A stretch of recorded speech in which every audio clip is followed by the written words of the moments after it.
तो फिलहाल महोबा में प्रियंका गांधी की प्रतिज्ञा रैली शुरू हो गई है। सीधा रुख करेंगे कार्यक्रम की ओर। छत्तीसगढ़ के मुख्यमंत्री भूपेश बघेल जी, साथियों, अब वो वक्त आ चुका है जिसका आज इस दोपहर में आप इंतजार कर रहे हैं, इस गर्मी में। तो मैं बिना किसी विलंब के हम सबकी नेता, राष्ट्रीय महासचिव और उत्तर प्रदेश की प्रभारी प्रियंका गांधी जी को आमंत्रित करता हूं मंच पे। प्रियंका गांधी, साथ ही आवाज लखनऊ तक जानी चाहिए, योगी को सुननी चाहिए। प्रियंका गांधी, प्रियंका गांधी। श्री भूपेश बघेल जी, श्री अजय कुमार लल्लू जी, श्री नसीमुद्दीन सिद्दीकी जी, श्री प्रदीप जैन आदित्य जी, ब्रिजलाल खाबरी जी, राकेश सचान जी, श्री जयवंत सिंह जी, श्री आलोक चतुर्वेदी जी, श्री विक्रम सिंह जी, श्री नीरज दीक्षित जी, श्री विजेंद्र व्यास जी, शोमन भाई जी, श्री जगदीश नारायण शर्मा जी, श्री सुरेंद्र सिंह जी सरसेला, श्री तुलसीदास लोधी जी, यहाँ पर उपस्थित सारे नेतागण,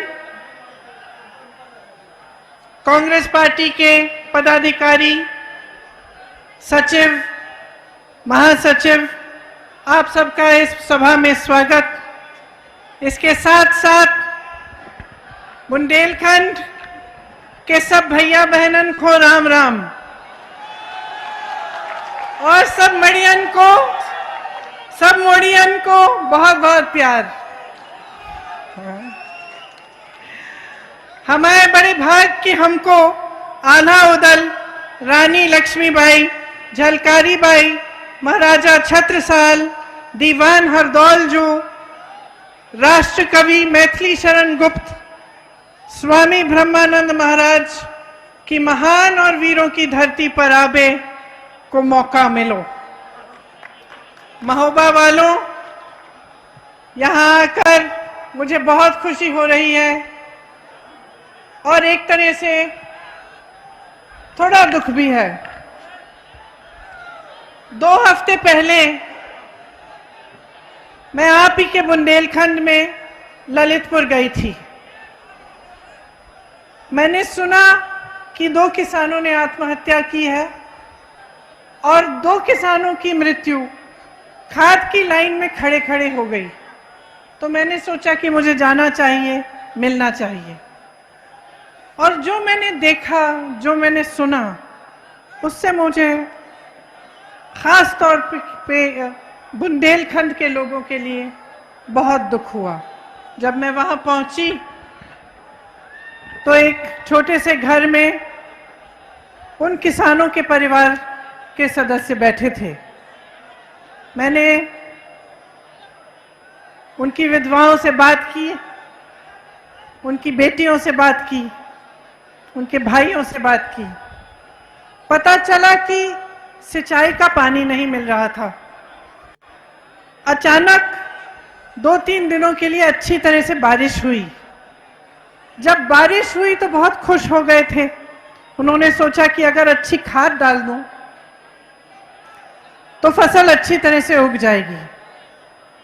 तो खाद वितरण केंद्र में गए। वहां पे उन्होंने, लाइन लगी थी, लाइन में खड़े हो गए। 2-3 दिन लाइन में खड़े रहे, घर नहीं आए, कुछ खाने को नहीं मिल रहा था, जो भी आसपास मिल रहा था वो मिल गया, पीने को पानी नहीं मिला। लाइन में खड़े खड़े उनकी मृत्यु हो गई। जो 2 किसानों ने आत्महत्या की, वे भी लाइन में खड़े खड़े मायूस हो गए। खाद खत्म हो गई, उनकी बारी नहीं आई। 2.5 लाख 3 लाख का कर्ज था। घर आए, कुछ कहा नहीं किसी से, चुपचाप से चले गए दूसरे कमरे में, आत्महत्या कर ली। तो जब मैं परिवारों से बात कर रही थी तो पता चला कि तमाम किसान इस पूरे बुंदेलखंड में कर्ज में डूब रहे हैं। खाद का वितरण सही ढंग से नहीं होता, बल्कि उसके बाद जब हम खाद के केंद्र में, वितरण केंद्र में गए तो वो सरकारी केंद्र बंद पड़ा था। 2 प्राइवेट केंद्र खुले थे, उसमें लाइनें लंबी लंबी लगी थी। खाद नहीं मिल रही है, मटर, चना, गेहूं का दाम नहीं मिलता, सिंचाई के लिए पानी नहीं है। भूपेश बघेल जी ने कहा कि आवारा पशु की जो समस्या है वो सिर्फ उत्तर प्रदेश में नहीं है, सिर्फ बुंदेलखंड में नहीं है, छत्तीसगढ़ में भी थी। लेकिन जब सरकार की नीयत ठीक थी, इनकी सरकार ने एक ऐसी व्यवस्था बनाई, ऐसी योजना बनाई कि अब वहां पे ये समस्या नहीं है। वो कह रहे हैं कि गोबर को भी खरीदते हैं, किस लिए? ताकि ये समस्या दूर हो, ताकि आवारा पशु न घूमे। यहां उत्तर प्रदेश की सरकार तो ये मानती और पहचानती भी नहीं है कि ये एक बड़ी समस्या है। हम 2019 के चुनाव में जब यहां आए थे तो मुझे याद है कि यही समस्या सब किसानों ने बताई। आज 2 साल हो गए हैं, 3 साल होने को जा रहे हैं, अभी भी इस समस्या को हल करने के लिए कुछ नहीं किया गया है। 1500 किसानों ने आत्महत्या की है सिर्फ बुंदेलखंड में। आप सब जानते हैं कि महंगाई किस तरह से बढ़ रही है, डीजल और पेट्रोल का क्या दाम हो चुका है। यहां से बहुत पलायन होता है, और पलायन इसलिए होता है क्योंकि रोजगार बुंदेलखंड में नहीं मिलता। आपने देखा कोरोना के समय जिनका जहां बड़े बड़े शहरों में बुंदेलखंड के भाई बहन थे, उनको किस तरह से घर आना पड़ा। पूरा परिवार पैदल चल रहा है, नंगे पांव चल रहा है, खाने को नहीं है, कोई मदद नहीं है सरकार से। जब कांग्रेस पार्टी ने कहा कि हम बसें देंगे, तो सरकार ने बसें ली नहीं हमसे। और अब जब इनकी बड़ी बड़ी मीटिंग होती है तो बसों की लाइन लग जाती है कि बस भरो, लाइए मीटिंग में लिए कि दिखे कि कितनी भीड़ आई है हमारी मीटिंग में। लेकिन जब जरूरत थी आपको, जब आपके बेटे, आपके भाई बहन दिल्ली से, अन्य शहरों से पैदल यहां आ रहे थे, क्योंकि लॉकडाउन अचानक किया गया बगैर उनके बारे में सोचे, तब ये सरकार कहां थी? तब इनकी बसें कहां थी? आपको मालूम है कि नहीं कि आज देश में किसान की आय 27 रुपए है प्रतिदिन, केवल 27 रुपए। जब मैं ललितपुर गई, उसी के 2-3 दिन बाद प्रधानमंत्री जी ने झांसी में एक बड़ी रैली की, शायद यहां महोबा भी आए, अपने जहाज में आए झांसी। आपको मालूम है कि वो जहाज कितने रुपए का है? 8,000 करोड़ का वो जहाज, वो एक जहाज प्रधानमंत्री जी का है। उस जहाज में वो यहां आते हैं भाषण देने के लिए, लेकिन आपकी आय नहीं बढ़ा पाते। उस जहाज में आते हैं लेकिन किसानों का कर्ज माफ नहीं कर सकते। आपको मालूम है कि प्रधानमंत्री जी के बड़े बड़े उद्योगपति मित्रों की आय कितनी है? प्रतिदिन 10,000 करोड़ रुपए कमाते हैं, और आप 27 रुपए में कमा रहे हैं, और आपके लिए ये सरकार कुछ नहीं कर रही है। आपने देखा कि कांग्रेस की सरकार जब थी तब बुंदेलखंड में एक विकास का पैकेज आया था, उसके जरिए बहुत कार्य किए गए थे। हम ये सब परिस्थितियों को देखकर हमने ये तय किया है कि अगर हमारी सरकार आएगी तो किसानों का पूरा कर्जा माफ किया जाएगा। आपने छत्तीसगढ़ के मुख्यमंत्री जी से सुना कि उन्होंने कितने कर्ज माफ किए हैं छत्तीसगढ़ में। इससे पहले देश भर में 72,000 करोड़ रुपए का कर्जा कांग्रेस पार्टी ने माफ कराया। आपको गेहूं और धान का जो दाम है वो 2500 रुपए आपको मिलेगा अगर हमारी सरकार आएगी। हमने ये भी तय किया है कि सबकी बिजली का बिल हाफ किया जाएगा। कोरोना काल में कई ऐसे लोग थे, खास तौर से जो छोटे दुकानदार और छोटे कारोबार चलाते हैं, जिनको बिल भरनी पड़ी लेकिन कारोबार बंद हो चुका था क्योंकि लॉकडाउन की वजह से, कोरोना की वजह से बहुत नुकसान हुआ। जिन जिन ने वो कोरोना के समय वो बिल भरा, उनका बकाया माफ किया जाएगा, साफ किया जाएगा।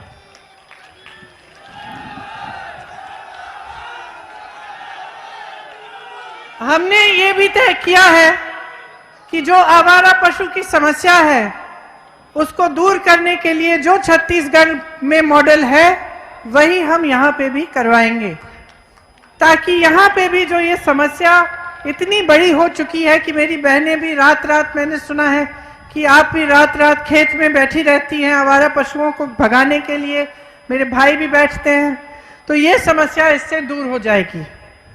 आप सब जानते ही हैं, मुझसे अच्छी तरह जानते हैं कि बेरोजगारी कितनी है प्रदेश में।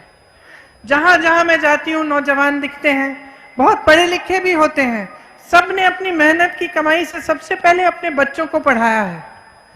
कुछ बच्चे बीए पास हैं, कुछ आईटीआई पास हैं, कुछ ने कोर्स किए हुए हैं, लेकिन रोजगार नहीं मिल रहा है। लॉकडाउन की वजह से काफी दिक्कत हुई, काफी धंधे भी बंद हुए, कारोबार बंद हुए। इस बीच हमारे प्रधानमंत्री जी योगी आदित्यनाथ जी कहते हैं कि देश के लिए तपस्या कर रहे हैं। मैं बताना चाहती हूं, आप कोई तपस्या नहीं कर रहे हैं, अपने बड़े बड़े जहाजों में घूम रहे हैं। तपस्या इस देश का श्रमिक कर रहा है, इस देश का नौजवान कर रहा है।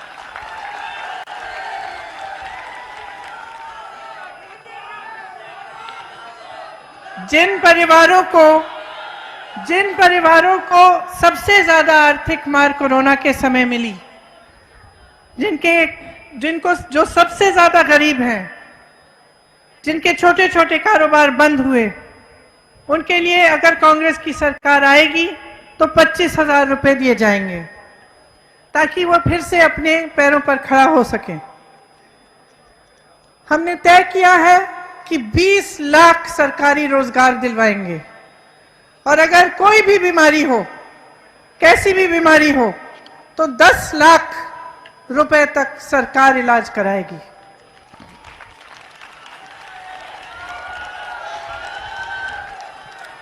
एक बुंदेली कहावत है, लबरा बड़ा कि बोदा बड़ा। तो आप जानते हैं कि कौन बड़ा।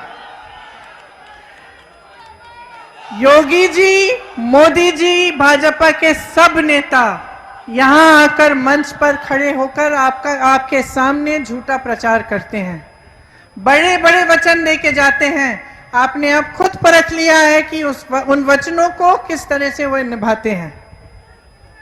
आपने तो देखा है कि झूठे विज्ञापन भी देते हैं। अब कल ही आपने देखा होगा, मोदी जी गए, उद्घाटन किया उन्होंने, जेवर में एक बहुत बड़ा एयरपोर्ट बनेगा, हवाई अड्डा बनेगा। तो सब अपनी सोशल मीडिया पे जितने भी इनके नेता हैं सब फोटो लगाने लग गए। सबने देखा कि बहुत बढ़िया है जेवर का एयरपोर्ट, पता चला चीन की फोटो है। और नोएडा में शिलान्यास करने गए थे, चाइना के एयरपोर्ट की फोटो लगाते हैं, अमेरिका की फैक्ट्रियों की फोटो लगाते हैं अपने विज्ञापनों में, आंध्र प्रदेश के बांध की फोटो लगाते हैं। तो इनको तो कोई परवाह ही नहीं है कि सच्चाई बोलनी चाहिए जब जनता के सामने आते हैं। उनको ये एहसास नहीं हो रहा है, वो समझ नहीं पा रहे हैं कि आपके प्रति कोई जवाबदेही है उनकी।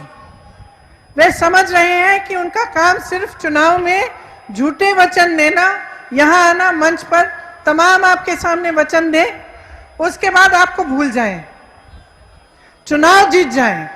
उसके लिए कुछ भी प्रयोग हो तो ठीक है, धर्म का प्रयोग करेंगे, जाति का प्रयोग करेंगे, अलग अलग प्रयोग करेंगे।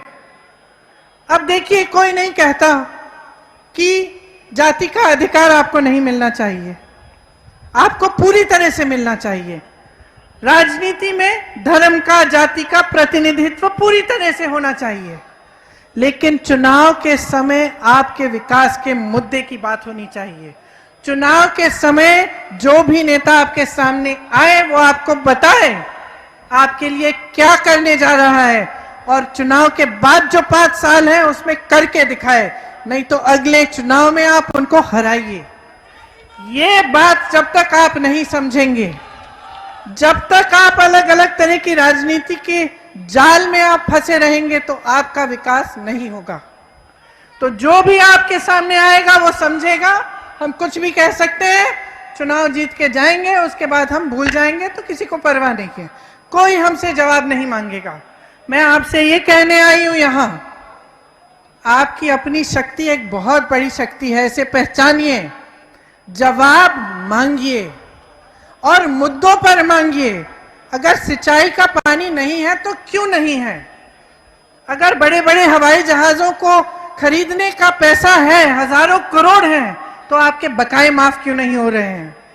अगर उद्योगपति, बड़े बड़े उद्योगपति मित्र जो हैं भाजपा के, अगर हजारों करोड़ कमा रहे हैं हर रोज, तो आप 27 रुपए क्यों कमा रहे हैं? आप कब पूछेंगे ये सवाल?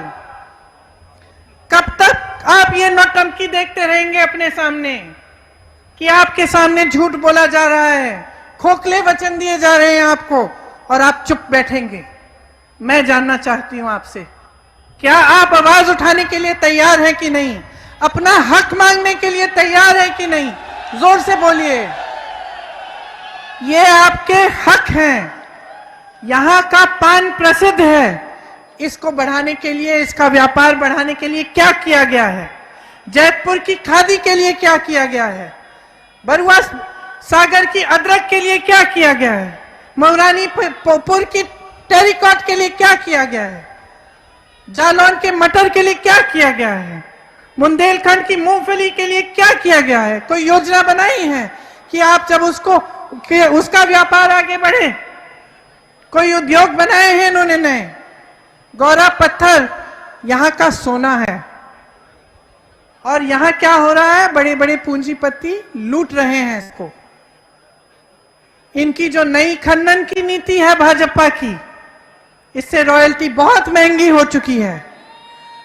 मैं जब यहां आ रही थी तो हेलीकॉप्टर से आई तो देख रही थी नीचे क्रशर लगे हुए हैं। मुझे बताया गया कि यहां पे कम से कम 450 क्रशर होते थे, आज 50 से 60 बचे हैं। बालू का ट्रक 9,000 रुपए में मिल रहा में है, सॉरी, हाँ, 9,000 रुपए का था बालू का जो ट्रक, आज 50,000 रुपए का हो चुका है। कारोबार पूरी तरह से बर्बाद हो गया है। हजारों मजदूर बेरोजगार हैं। ढाबा का जो व्यवसाय होता था, खनन के चलते अच्छा चलता था, उसको नुकसान हुआ है, और पूरी तरह से भूमाफिया सक्रिय हो गई है। भाजपा की मित्र बड़ी बड़ी बाहरी कंपनियों को ला रहे हैं यहां पे, लेकिन स्थानीय लोगों को कुछ नहीं मिल रहा है। अधिकारियों ने एक वसूली गैंग बना रखी है। आपने देखा होगा कि कबरई के क्रशर कारोबारी इंद्रकांत त्रिपाठी की किस तरह से हत्या हुई। आज भी उनके हत्यारे फरार हैं, आज भी उनको पकड़ा नहीं है।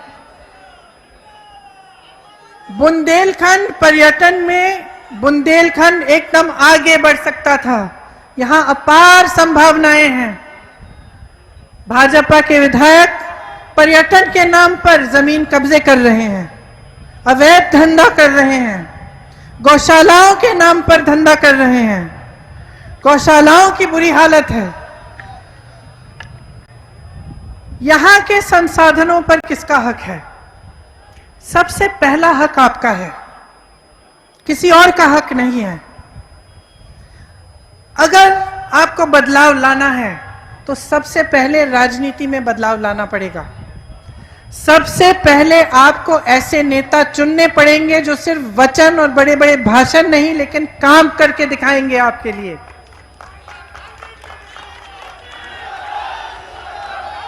हमने ये तय किया है कि बुंदेलखंड के लिए एक स्थायी बुंदेलखंड विकास का बोर्ड होना चाहिए। भाजपा की तरह चुनावी बोर्ड नहीं, एक स्थायी विकास का बोर्ड जो यही हो, जहां से आपकी जो समस्याएं हैं वो यहां से ही हल हो सकें। हर साल आपके लिए, बुंदेलखंड के लिए यहां से एक विकास की बजट बने और विकास बोर्ड सीधे पंचायतों से जुड़े। बुंदेलखंड विकास बोर्ड की कमान बुंदेलखंड के ही लोगों के हाथों में हो। हम चाहते हैं कि सरकार आपके द्वार आए। यहाँ की जो समस्याएं हैं उसके लिए यहाँ पे एक अलग विकास का सचिवालय बने, छोटे बड़े कार्यालय यहीं पे हों, ताकि आपको दूर दूर जाना नहीं पड़े अपनी समस्याओं को हल करने के लिए। मंडियों का सही उपयोग होना चाहिए। मंडियों में आपके पान, मटर, चना, मूंगफली की खरीद हो। एक फूड प्रोसेसिंग के यूनिट लगने चाहिए यहाँ पे। मनरेगा को आप जानते हैं कि कांग्रेस ने शुरू किया और उसको आस्ते आस्ते कमजोर किया जा रहा है। जो मनरेगा में आपको काम मिलते थे वो अब ठेकेदारों को मिल रहे हैं। तो मनरेगा को फिर से मजबूत बनाना हमारा काम है और हम चाहते हैं कि अगर हमारी सरकार आएगी तो हम मनरेगा को फिर से मजबूत बनाएंगे। यहाँ पे नए उद्योग लगाना बहुत ही जरूरी है। आपको याद होगा कि कांग्रेस ने जो पैकेज किया था उसके द्वारा कई नए उद्योग लगे थे। अब हम चाहते हैं कि हम और मजबूती से ये कार्य करें। भाजपा की जो खनन नीति है इसको हम खत्म करना चाहते हैं। खनन नीति में हमारा ये विचार है कि स्थानीय लोगों को सबसे ज्यादा प्राथमिकता मिलनी चाहिए। जल स्रोतों का संरक्षण होना चाहिए। यहाँ पे आला उदल की संस्कृति के लिए एक सांस्कृतिक केंद्र बनना चाहिए। कीरत सागर, कटली मेला स्थल, गोरखगिरी पर्वत, ऐसे तमाम पर्यटन स्थल हैं बुंदेलखंड में। इनका विकास होना चाहिए ताकि पर्यटन से रोजगार बने और आपकी कमाई हो। मेरी बहनें, आप यहाँ बैठी हैं। देखिए, जहां जहां जाती हूं मैं अपनी बहनों से मिलती हूं और मुझे ये एहसास होता है कि समाज का सारा बोझ मेरी बहनें उठाती हैं। जो महंगाई आजकल है उसका बोझ आप उठा रही हैं। आप खेती में भी काम करती हैं। जहां जहां बाहर नौकरी मिल सकती है आप वो नौकरियां भी करती हैं। रोजगार आपको जहां मिलता है आप करती हैं। उसके बाद घर आती हैं, घर संभालती हैं, बच्चों की परवरिश आप करती हैं और जो नई पीढ़ी है उसका भविष्य आप ही के हाथों में है। मैं भी एक महिला हूं। मैं समझती हूं कि आप पर कितना बोझ है और कितनी शक्ति, कितने सम्मान के साथ आप उस बोझ को उठाती हैं। देखिए, आज की जो परिस्थिति है, सरसों का तेल इतना महंगा हो गया है। आपको सरकार ने कहा कि एक गैस का सिलेंडर देंगे। गैस का सिलेंडर चलो दे दिया। क्या उससे आपकी समस्याएं खत्म हो गई? क्या सरकार का आपके प्रति यही एक जिम्मेदारी थी कि एक गैस सिलेंडर पकड़ा दें, कि कोई और भी जिम्मेदारी थी? आपको मजबूत करने की जिम्मेदारी, आपके हाथों में अपनी शक्ति देने की जिम्मेदारी। क्या आपको पूछा सरकार ने कि उस एक गैस सिलेंडर के बाद आप कैसे 1000 रुपए का गैस सिलेंडर खरीदेंगी? आज टमाटर खरीदने जाएंगे तो आपको पेट्रोल डीजल के दाम का टमाटर नहीं मिल रहा है। तो स्थिति इतनी खराब हो चुकी है और जहां जहां मैं जाती हूं मैं अत्याचार देखती हूं। कल इलाहाबाद में गई, एक परिवार से मिली, पूरे परिवार को मार डाला, गला काट दिया, पिता का गला काट दिया, 10 साल के बच्चे का गला काट दिया और माँ और 17 साल की बेटी का बलात्कार करके मारा, उनको मार डाला। और महिलाएं रो रही थी। वह कह रही थी एक ही पुरुष है अब हमारे परिवार में, ये बाहर काम करते हैं, हम अकेली अपनी सुरक्षा कैसे करेंगे? हमें कौन देखेगा? हमारे साथ इतना बड़ा हादसा हुआ है और सरकार हथियारों के पक्ष में है, उनकी मदद कर रही है। वे भाजपा के नेता को जानते हैं, उनमें से एक भाजपा का एक छोटा मोटा नेता भी है। सरकार उनका संरक्षण कर रही है और हमारे लिए कोई नहीं है। और मुझे ऐसा लगा कि जहां जहां कुछ हो रहा है वहां ललितपुर में भी जिन किसानों ने आत्महत्या की, जो लाइन में जो गुजर गए, उन्होंने छोड़ा क्या? मेरी बहनों को अकेले छोड़ा। और मेरी बहनें ही, महिलाएं ही अब समस्याओं का हल ढूंढने की कोशिश कर रही हैं। तो जिस तरह से महिलाओं के साथ अत्याचार हो रहा है प्रदेश में, जिस तरह से मेरी बहनों के साथ शोषण हो रहा है, उसका एक ही मुकाबला है कि महिलाएं अपनी शक्ति अपने हाथों में लें, अपने पैरों पर खड़े हों, अपनी लड़ाई अपने आप लड़ें। इसीलिए जहां जहां जाती हूं मैं कहती हूं कि हमारा नया नारा यह है, लड़की हूं, लड़ सकती हूं।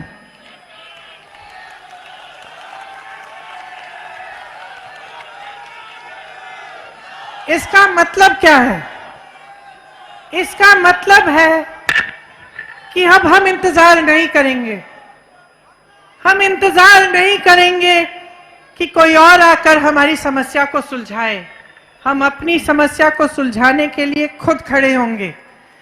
हम चाहते हैं, कांग्रेस पार्टी ने ये ऐलान किया है कि 40% टिकट इस चुनाव में, आने वाले चुनाव में महिलाओं को देंगे, ताकि महिलाएं पूरी तरह से विधानसभा के चुनाव में भागीदार बने, विधानसभा में बैठें। जब नए नए कानून बने उनके लिए, तब महिलाएं कानून भी बनाएं, उनकी भागीदारी हो, उनकी आवाज हर जगह उठे। इसीलिए महिलाओं के लिए हम कुछ खास प्रतिज्ञाएं करना चाहते हैं। मैंने एक प्रतिज्ञा पत्र बंटवाया है, शायद आपको मिला होगा। इसमें जो छात्राएं 12वीं कक्षा में हैं उनको स्मार्टफोन दिया जाएगा। उनसे जो बड़ी हैं उनको स्कूटी मिलेगी। बस की यात्राएं प्रदेश भर में महिलाओं के लिए मुफ्त होंगी। एक गैस सिलेंडर नहीं, आपको 3 गैस सिलेंडर मुफ्त मिलेंगे। मेरी आशा बहू और आंगनवाड़ी की जो बहनें हैं अक्सर मुझसे मिलती हैं। कुछ दिनों पहले लखनऊ में एक बहन आई, उसने अपना हक मांगा तो पुलिस ने उसको पीटा बहुत बुरी तरह। वह मुझे कहती हैं कि बहुत समय से उनका मानदेय बढ़ाया नहीं गया है। अगर हमारी सरकार आएगी तो हमने प्रतिज्ञा ली है कि 10,000 रुपए मानदेय आशा बहुओं और आंगनबाड़ी की बहनें की होगी। जितनी है जो 20 लाख जो नौकरियां हैं, जो रोजगार है जो हम देना चाहते हैं, इसमें से 40% हम महिलाओं को देंगे। और जो पहले से आरक्षण लागू है उसी के अंडर आएगा, लेकिन 40% महिलाओं को भी मिलेंगी ये रोजगार। विधवा पेंशन 1,000 रुपए का होगा। दलित छात्रावासों के लिए आधुनिक नई हम फैसिलिटीज बनवाएंगे और सुविधा बनवाएंगे। स्वयं सहायता समूहों एवं जहल सहेलियों का सरकारीकरण किया जाएगा। वीरांगना जलकारी भाई जैसी वीरांगनाओं के नाम पर महिलाओं के लिए एक दक्षता विद्यालय हर एक जिले में बनेगा, जिसमें आधुनिक से आधुनिक सुविधाएं होंगी। तो देखिए, आपके लिए बहुत प्रतिज्ञाएं, बहुत योजनाएं हमने सोची है और हम आपके सामने हम कह रहे हैं हम करेंगे। तो आप यकीन कैसे कर सकते हैं मेरी बातों पर? आपके सामने जो भी आता है वो प्रतिज्ञा, वो वचन करके चले जाता है। तो आपको कैसे यकीन होना चाहिए कि कांग्रेस पार्टी के नेता जब आपके सामने आते हैं और कुछ कहते हैं तो उस पर खरा उतरते हैं। 2 चीजें हैं। सबसे पहले तो हमारे मुख्यमंत्री जी आपके सामने आए और इन्होंने आपको बताया कि किस तरह से छत्तीसगढ़ में और जहां जहां हमारी सरकारें हैं वहां जो प्रतिज्ञाएं की गई वे निभाई गई। और दूसरी बात आप याद करिए कि जब बुंदेलखंड का पैकेज बना था तो यहां पर BHEL का प्लांट लगाया गया, परीक्षा थर्मल पावर प्लांट लगा, राजघाट का बांध बनाया गया, बंजर जमीनों को खेती युक्त बनाने के लिए ग्रासलैंड का संस्थान बनाया, रानी लक्ष्मीबाई कृषि विद्यालय विश्वविद्यालय बनाया, झांसी मेडिकल कॉलेज बना, बुंदेलखंड का विश्वविद्यालय बना, बुंदेलखंड में एक नवोदय विद्यालयों की जाल फैलाई गई, 72,000 करोड़ रुपयों का कर्ज माफ किया गया, उसमें से नहीं, अलग से 12,000 करोड़ का एक पैकेज बना था। ये सब कांग्रेस की सरकार ने किया था। तो जब हम आपके सामने आते हैं तो हमें अच्छी तरह से एहसास है कि हम आपके प्रति जवाबदेह हैं। हम जानते हैं कि अगर हम वचन निभाएंगे, हमें उस वचन को आपको देंगे तो हमें उस वचन को निभाना पड़ेगा, क्योंकि हमारी नीयत साफ है। आपने भाजपा के नेताओं की नीयत 5 सालों से देख ली है। आपके लिए क्या हुआ, आपके लिए क्या किया गया, आप सब मेरे से अच्छी तरह जानते हैं। सपा की सरकार आई, आपको लूटा गया। बसपा की सरकार आई, कुछ नहीं किया गया आपके लिए। भाजपा की सरकार आई, तमाम झूठे वादे किए, उनको निभाया नहीं। उनकी नीयत साफ नहीं है। मैं यहां खड़े होकर आप सबसे कहना चाहती हूं कि जिन जिन लोगों से मैं मिली हूं उत्तर प्रदेश में, जहां जहां गई हूं, जिन जिन गांव में गई हूं, जिन परिवारों से मिली हूं, जहां जहां मैंने देखा है कि दुख है, दर्द है, मैं समझी हूं कि आपको एक ऐसी सरकार की जरूरत है जो आपके साथ, जिनकी आपके साथ संवेदना हो, जो आपकी समस्याओं को समझे और सुलझाने की दिल से कोशिश की। और मैं चाहती हूं कि उत्तर प्रदेश में आने वाले समय में एक ऐसी ही कांग्रेस की सरकार आए जो आपकी समस्याओं को सुलझाने के लिए दिन रात काम करे, पीछे नहीं हटे। तो आपसे आग्रह करती हूं कि आप अपनी शक्ति को अच्छी तरह से पहचानिए, उसको मजबूत बनाइए। मेरी बहनें यहां हैं, एक बहुत बड़ी शक्ति है। आप चाहें तो ये प्रदेश बदल सकता है, लेकिन आपको चाहना पड़ेगा, आपको समझना पड़ेगा और आपको अपनी शक्ति को पहचान कर आगे बढ़ना पड़ेगा। आपको बहुत बहुत धन्यवाद। बुंदेलखंड की जय, बुंदेलखंड की जय, बुंदेलखंड की जय, जय।